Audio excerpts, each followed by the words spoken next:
Io sono arrivato qui che era sabato sera a portare quei pasti in zona Cannella.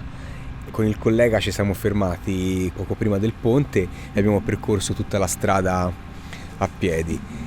Era buio perché comunque erano le 8 di sera e già era buio, era completamente pieno di fango ehm, e un po' piovigginava forse anche. Abbiamo cominciato a fare le strade per distribuire i pasti che ci avevano richiesti, perché qui là non c'era né elettricità, non c'era acqua corrente, insomma le persone erano isolate e abbiamo cominciato a camminare insomma per la strada e nel centro della strada c'era veramente 10-15 cm di fango più l'acqua. Sui bordi della strada, quando andavamo per accedere all'interno delle abitazioni e consegnare i pasti, cioè sprofondavi giù.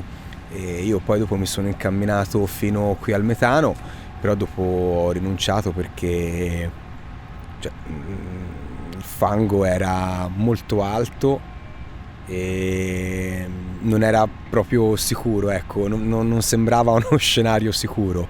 E tornandoci ora che diciamo l'emergenza sta facendo il suo percorso, che quindi ci sono anche le squadre che stanno ripulendo tutto ripartito, effettivamente quello che vedo è impressionante, cioè comunque la zona è devastata e cioè, capisco perché mi dava quella sensazione quella sera lì.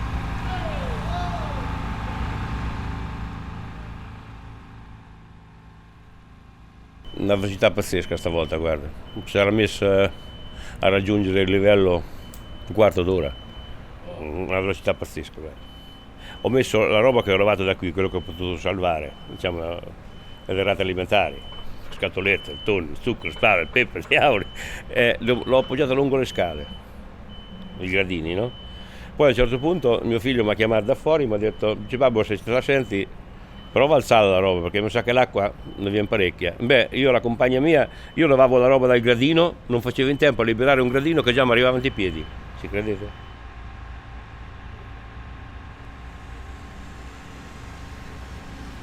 Il corso naturale era largo, poi i proprietari terrieri si erano rotti le scatole che l'acqua invadeva sempre i loro territori, hanno fatto un consorzio e hanno deciso di canalizzarla, ma per quel tempo forse il canale era anche sufficiente, le piogge erano diverse, la cementificazione era diversa, oggi con tutta la cementificazione che c'è ragazzi, l'acqua come fa da sotto? Sì, se la fai piano piano ci andrà anche, ma il modo con cui piove adesso deve cambiare.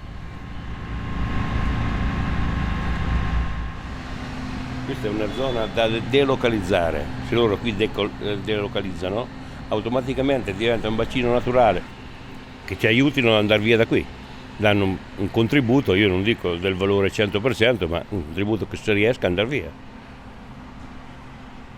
È inutile fare assistenza quando vedi come siamo messi, se vuoi 10 anni per riprenderti, se poi ogni 3 anni arriva l'acqua, addio. Ti devi fare tutto e far fare tutto c'è chi perde la testa qui, qui vanno ai nostri neurologhi, nozza ci vanno, d'altronde tu non c'è più niente.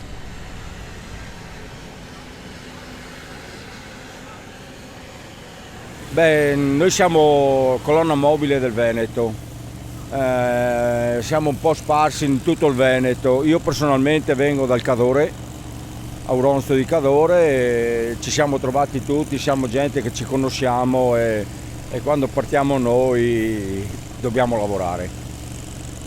Beh, noi come siamo arrivati 15 giorni fa, ci siamo trovati che operavamo nel centro di Senigallia e lì abbiamo sistemato le cantine, sistemato la piazza dove ci sono i 2 archi anche, apposta perché la gente cominci un po' a muoversi, se no prima era tutta rintanata dentro, non potevano andare fuori, si riempivano di fango fino alle ginocchia.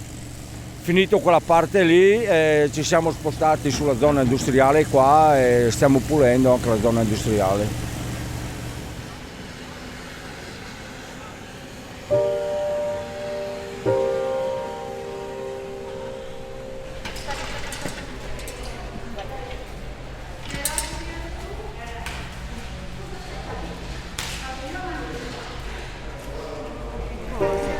soltanto che ho sentito quelli di fianco e ho detto verso mezzanotte, solo 5 minuti, l'acqua è arrivata a 1,5 metri, ho detto che loro hanno salvato solo i cani, ho detto. Gli altri no, ho sentito qua e ho detto che ci sono tanta gente che proprio ha perso tutto, soprattutto noi, e qua 3.000 metri quadrati è proprio che è spaventoso una cosa. Noi abbiamo salvato solo la nostra vita, solo la vita, perché se quel giorno lì sono qua mi portano via di sicuro sì, l'acqua, perché meno male è mezzanotte, ma sì, ha detto solo 5 minuti, ti ha portato via tutto.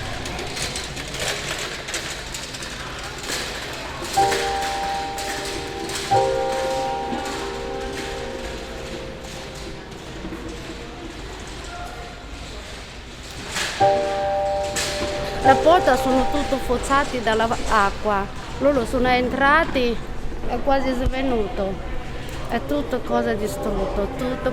Acqua è arrivato a 2,10 metri, 2,13 metri, ha detto che è tutto, non è rimasta niente, zero, è distrutto tutto.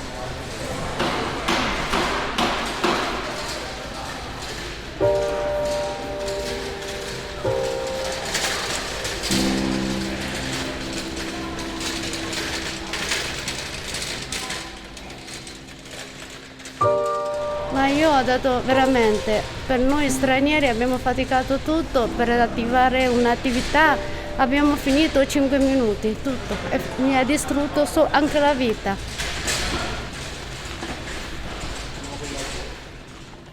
Veramente anche per voi ho sentito tanto bene che soltanto che voi mi ha dato tante mani, anche volontario, che sono venuto qua a aiutare per i primi periodi, sì, mi ha buttato via fuori tutto. Adesso per riprendere, non lo so, è una cosa molto difficile.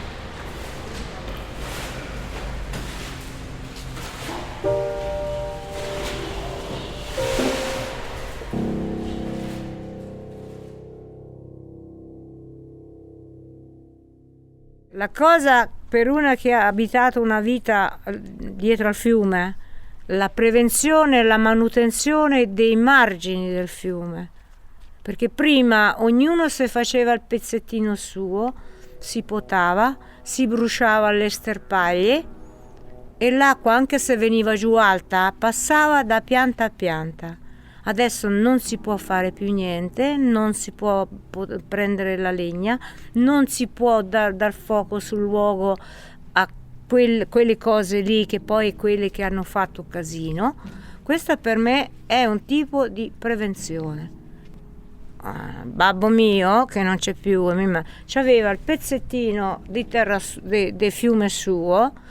Quando era in autunno o a primavera si faceva la legna per l'inverno e in più si puliva ognuno il pezzo di margine suo. Quando veniva giù l'acqua defluiva e andava giù perché non caricava. Quello che è successo quest'anno è successo perché il fiume tutta l'estate non è piovuto mai. Sono cresciute le piante più del normale perché c'era frescura.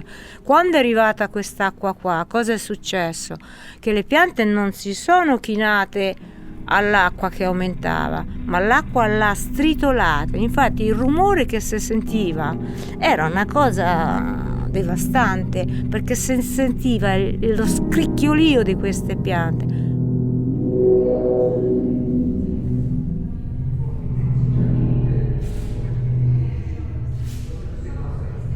Come Caritas partecipiamo al COC, all'emergenza comunale, e quella sera alle 8:30 ricevetti la telefonata dal sindaco dicendo riuniamo il COC perché c'è un'emergenza meteo e sembra che stia per arrivare un'onda alta 4 metri.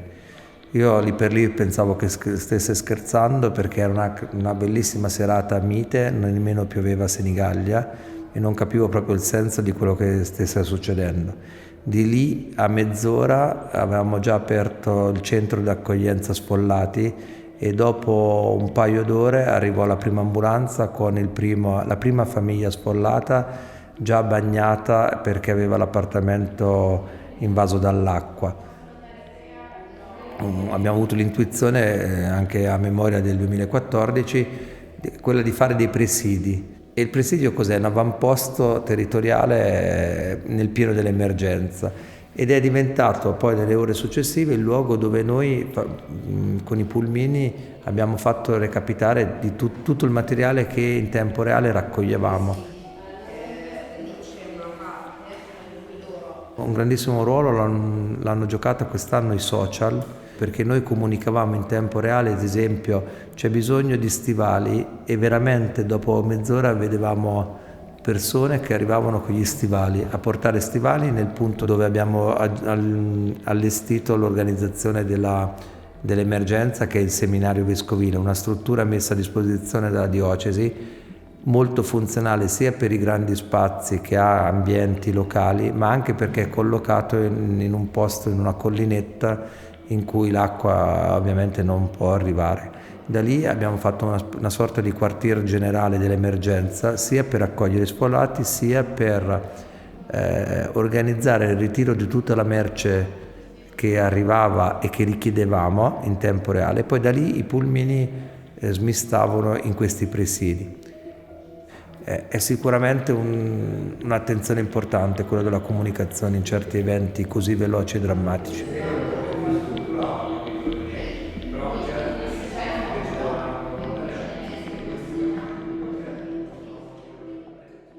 Un poco di motore lo so, non è che ho fatto il meccanico, ho lavorato con molti motori, e se io ci tolgo qua l'entrata del gasoil, ho visto che il motore là dentro acqua non ce n'è, si vede l'olio.